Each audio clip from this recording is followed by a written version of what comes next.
කෙටියෙන් පොඩි පොඩි ටෙක්නික්ස් කීපයක් කියනවා.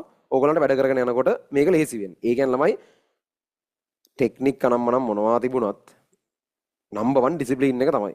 ඔයාලට පුළුවන් වෙන්න ඕන ඔයාව හරි විනයක් ඇතුව කොච්චර ඉවෙලට කරන්න හිතන පොඩි පොඩි ශනික චූන් තිබුණත් ඒ සියල්ල පැත්තකට දාලා ඔයා වැඩ කරන්න මාර ඩිසිප්ලින් එකක් ඔයාලට තියෙන්න ඕන.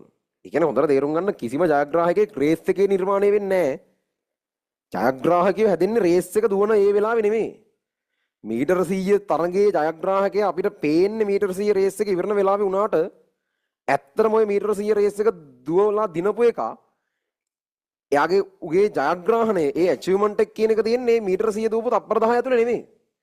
ඒක තියෙන්නේ මීටර 100 තප්පර 10කට අඩුවෙන් දුවා ගන්න ඌ ප්‍රැක්ටිස් කරපු අවුරුදු 10ක් 20ක් ඇතුලේ. ඒ මනුස්සයා ඒක දිනන්නේ ඒ මහන්සි වෙන කාලය ඇතුලේ. ඒක අපි එළිය මනුස්සයාට පේන්නේ තප්පර 10 ඉවර වෙද්දි තමයි. හැබැයි කිසිම ජයග්‍රාහකයෙක් හැදෙන්නේ රේස් එකේදී නෙමෙයි. උන් හැදෙන්නේ ප්‍රෙපරේෂන් පීරියඩ් එකේදී.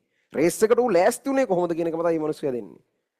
අපිට පේන්නේ එළියට පේන්නේ අර්ථනින් තමයි. ඒ ලෙවල් රිසල්ට් එන දවසින් තමයි ලංකාවේ පළවෙනියා පේන්නේ. හැබැයි එතන නෙමෙයි ලංකාවේ පළවෙනියා හැදුන තැන. ඌ හැදුනේ මේ කාලේ. මෙඩිසින් ඉන්ජිනියරින් යන එක තේරෙන්නේ ඒ ලෙවල් රිසල්ට් ඇවිල්ලා ඒකත් එක්ක තමයි. හැබැයි ඌ මෙඩිසින් යන්න හේතුව ඒ රිසල්ට් එන දවසේ නෙමෙයි තිබ්බේ. ඌ පේපර් එක ලියපු දවසේ නෙමෙයි තිබ්බේ. ඒ හේතුව තිබ්බේ ඌ ඒකට වැඩ කරපු විදිහ ඇතුලේ. ඒ හින්දා මේකේ අපි අදාළ විදිහට වැඩේ කරන්න නැතුව මැජික් බල වලින් දේවල් හරියයි කියලා හිතාගෙන ඉන්න එපා.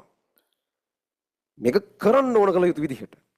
එහෙම කරොතින් අවශ්‍ය දේවල් ටික තියෙයි. මම කියන ටෙක්නික් මේකට පාවිච්චි කරන්න. හැබැයි මොන වුණත් අංක එක ඔයාගේ ඌමනාව වාට තියෙන්න ඕන මුළු ලෝකෙම අමතක වෙන මහ දරුණු ගණේ හීනයක්. වාට සාමාන්‍ය මිනිහෙක් විදිහට මැරලා යන්න ඕන නැති වෙන්න ඕන.